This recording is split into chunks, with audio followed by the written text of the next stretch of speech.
इसलिए मैं कहता हूं, आप परमेश्वर के संग फिर से पढ़ेंगे उस वचन को, 2 आयत को, 3 आयत को फिर से पढ़ेंगे।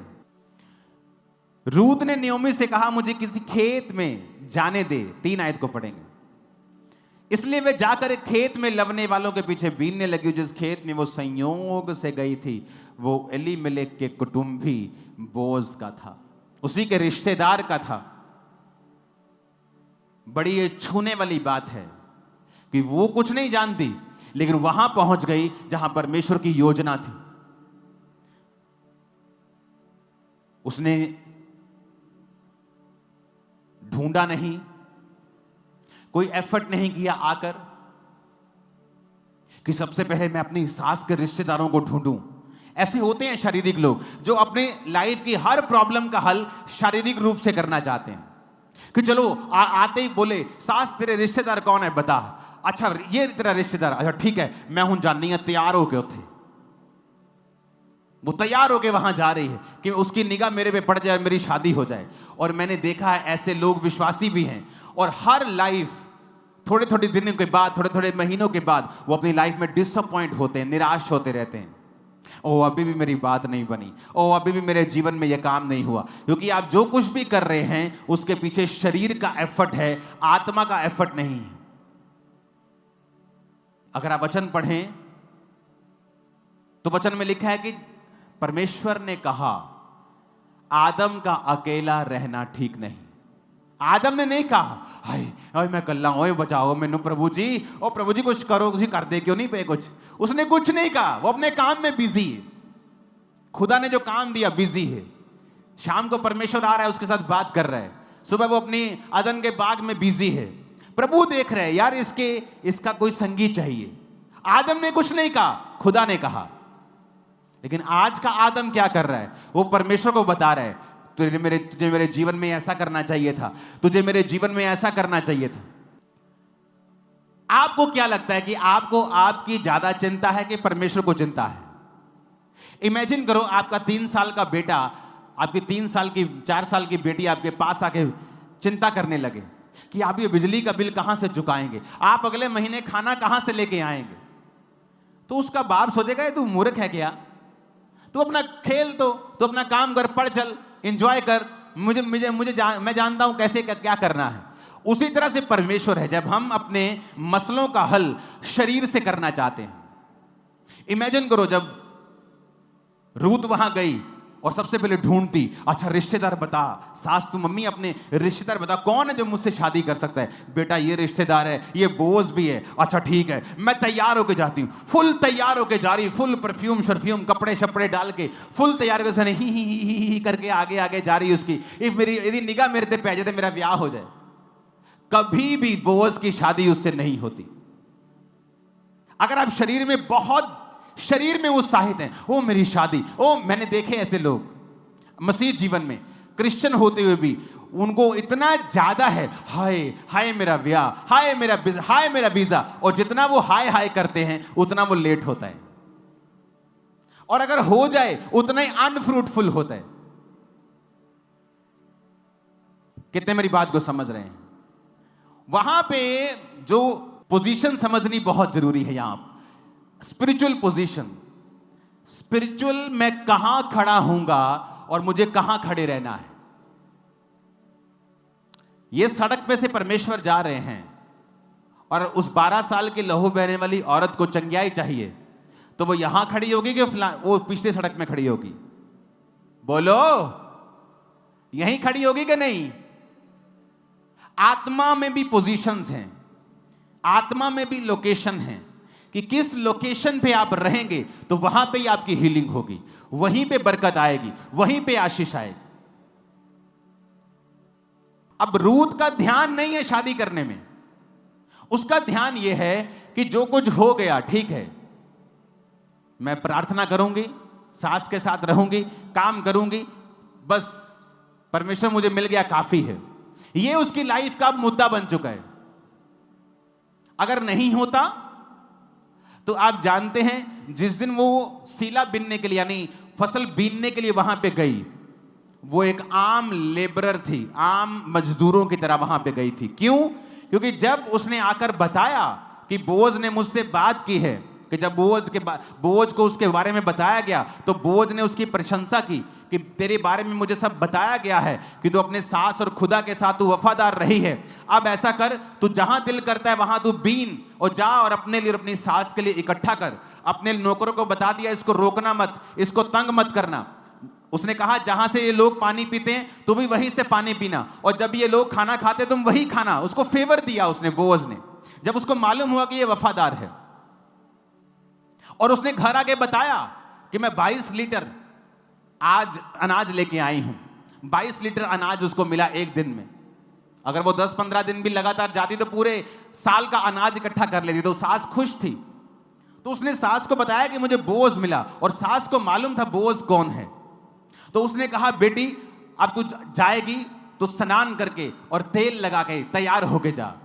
इसका मतलब जब वो पहली बार गई थी तो एक लेबरर की तरह, एक आम मजदूर की तरह वो गई। उसके दिल में कुछ नहीं था, और जिस खेत में वो गई थी उसे मालूम भी नहीं था वो कौन सा खेत है। कितने मेरी बात को समझ रहे हैं? उसे मालूम नहीं था। लेकिन जब आप खुदा के साथ वफादार होते हैं, इस घर को, इस आयत को घरों में लिख के लगा लो, वो ऐसे इवेंट्स करेगा आपके साथ जो आपने अरेंज नहीं किए होंगे पर खुदा ने किए होंगे, और वो इवेंट्स आपकी लाइफ को सदा के लिए पूरी तरह से बदल के रख देंगे। सदा के लिए, सदा के लिए मैं आपको बता रहा हूं। इमेजिन करो अगर अप्रोच उसी रूत की शारीरिक होती। पहले वो पूछती फिरती, अच्छा बोअज का खेत कौन सा है? ओ परे है बोअज। अब मैं तैयार होके जानी, तैयार होके परफ्यूम शर्फ्यूम लगा के अच्छी तरह से जाती, बात करती, ही हु करके उसको इंप्रेस करने की कोशिश करती। वो कभी इंप्रेस ना होता, क्योंकि उसके दिल में ये यहोवा ने डाला था कि वो उसके साथ अब शादी करे, क्योंकि उसको वो औरत भली जान पड़ी, गुड कैरेक्टर की जान पड़ी थी। आप शरीरों से मसले हल करने की कोशिश करते हैं, आप डिसअपॉइंटमेंट्स के साथ डिसअपॉइंटमेंट आप लेते हैं। एक बार मैंने एक बहुत बड़े सेलिब्रिटी को मैसेज किया। मैंने कहा आप जो कर रहे हो ये आपकी लाइफ में फिर से एक निराशा को लेके आएगा। वो मेरी बात को अच्छी तरह से ले नहीं पाया, और फिर उसकी लाइफ में एक निराशा ने जन्म लिया जिसने उसको तोड़ दिया। और मैंने उसको पहले ही बता दिया था कि ऐसा ऐसा आपके साथ होगा, क्योंकि जो आप कर रहे हो ये आपको निराशा की ओर लेके जाएगा, क्योंकि इसमें परमेश्वर का वचन टूट रहा है। और उसके साथ वैसा ही हुआ।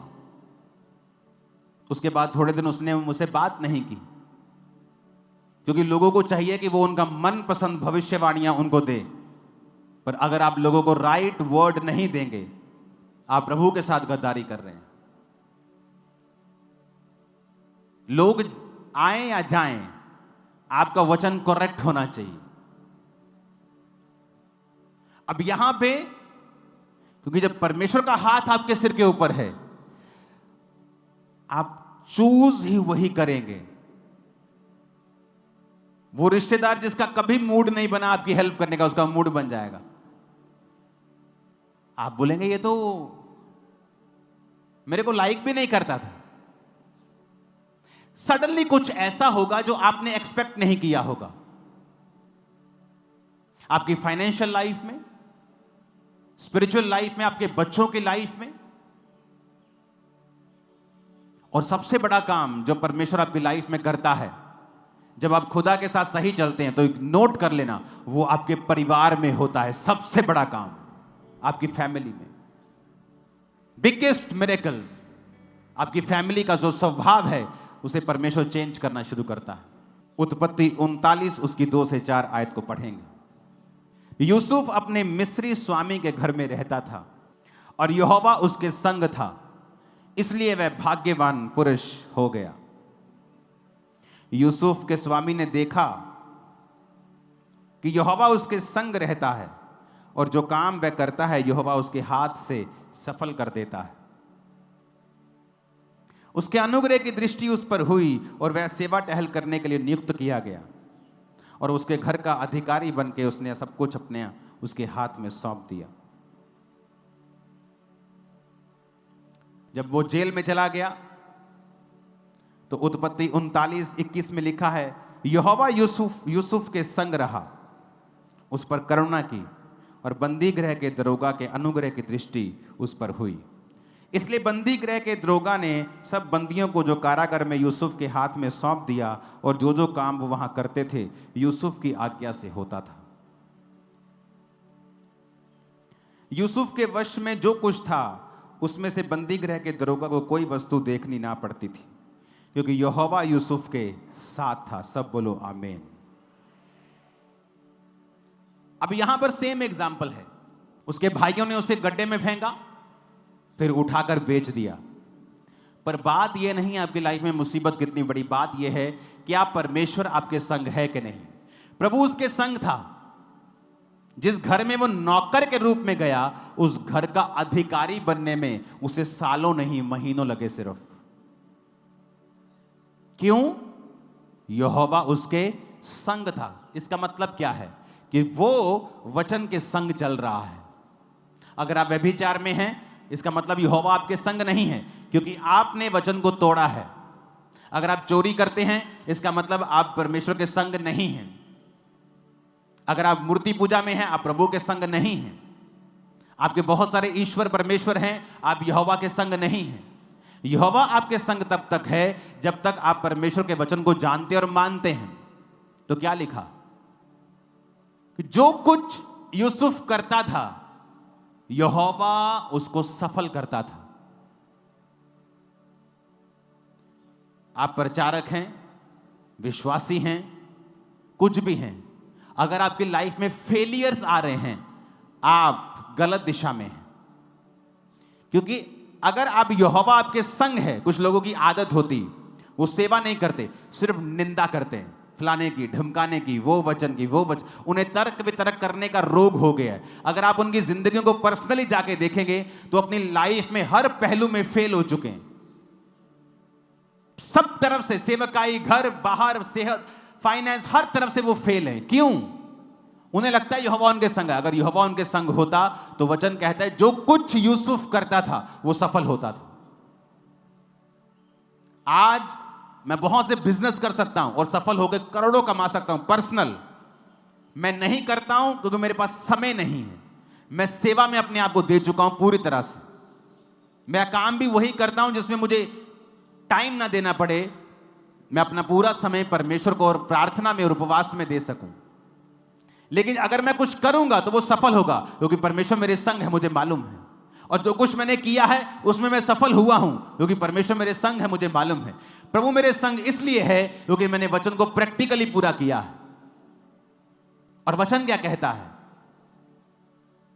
जब उस घर के मेन बंदे ने गलत फहमी से उसको जेल में डाल दिया, लिखा जेल में भी यहोवा उसके संग था। जेल जाकर दरोगा की दृष्टि उस पर हुई और जेल में भी यहोवा उसको प्रॉस्पर करने लगा और सारे कैदियों का उसको लीडर बना के सब कुछ दरोगा ने उसके हाथ में सौंप दिया। यह साबित करता है कि यहोवा उसके संग था।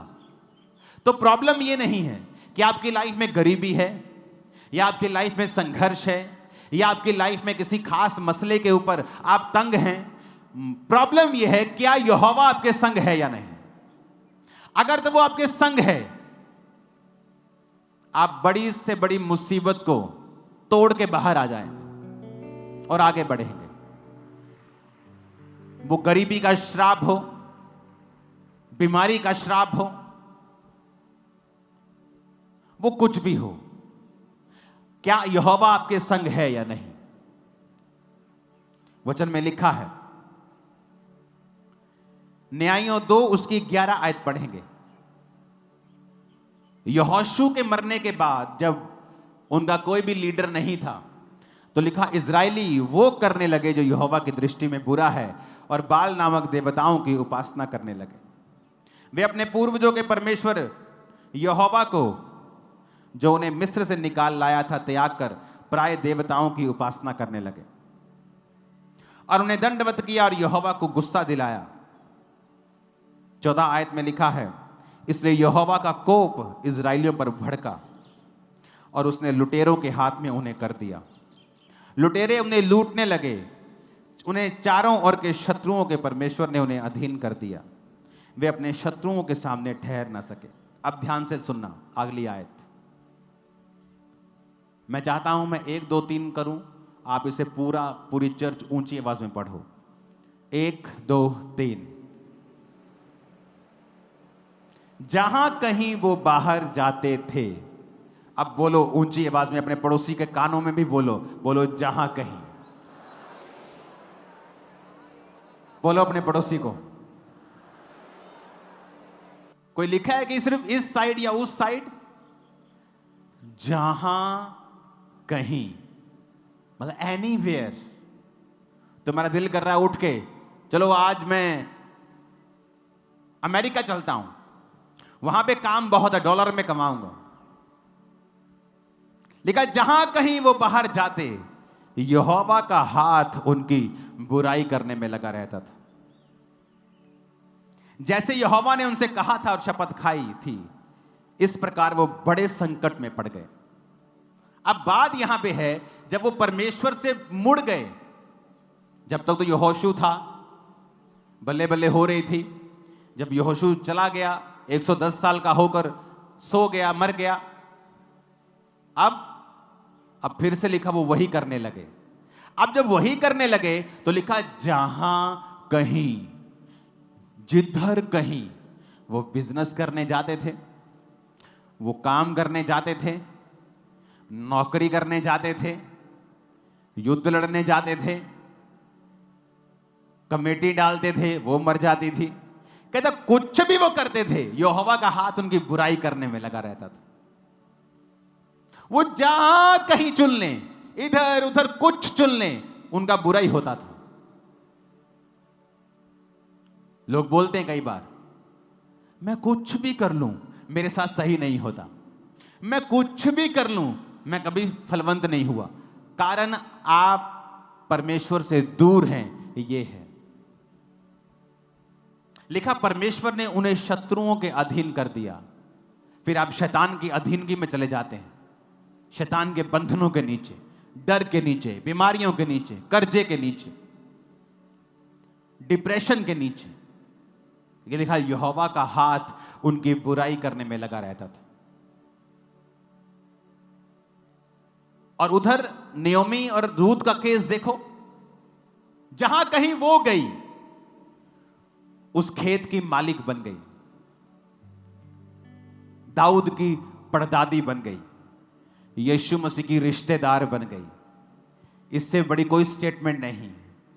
जीसस की ब्लड लाइन में घुस गई, वो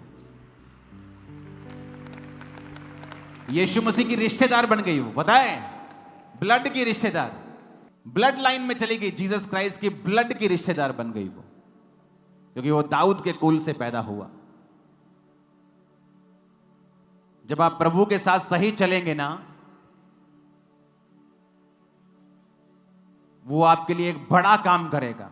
और आपको ये भी बता दूं, वो सडनली से करेगा, एकदम से करेगा, अचानक करेगा।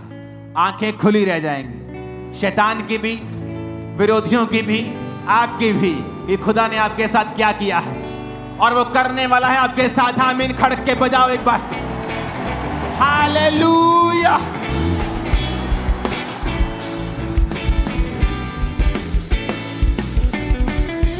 आमीन। सबको जय मसीह की। मैं जतिन बब्बर और आप देख रहे हैं मसीह परिवार चैनल। जैसे कि आप सब जानते हैं कि मैं इस चैनल पे प्रभु के अलग अलग दासों की वीडियोस डालता हूं, तो अगर आपको हमारा चैनल अच्छा लगता है तो आप इस चैनल को ज़्यादा से ज़्यादा सब्सक्राइब जरूर करें, ताकि आप प्रभु के वचन को सुन सके। वीडियोस को ज़्यादा से ज़्यादा शेयर करें, ताकि जिन लोगों तक वचन नहीं पहुंचा उन तक भी वचन पहुंच सके। सबको जय मसीह की। एक बार मैं आपसे दोबारा कहूँगा कि इस चैनल को सब्सक्राइब जरूर करें और वीडियोस को ज़्यादा से ज़्यादा शेयर करें। जय मसीह की।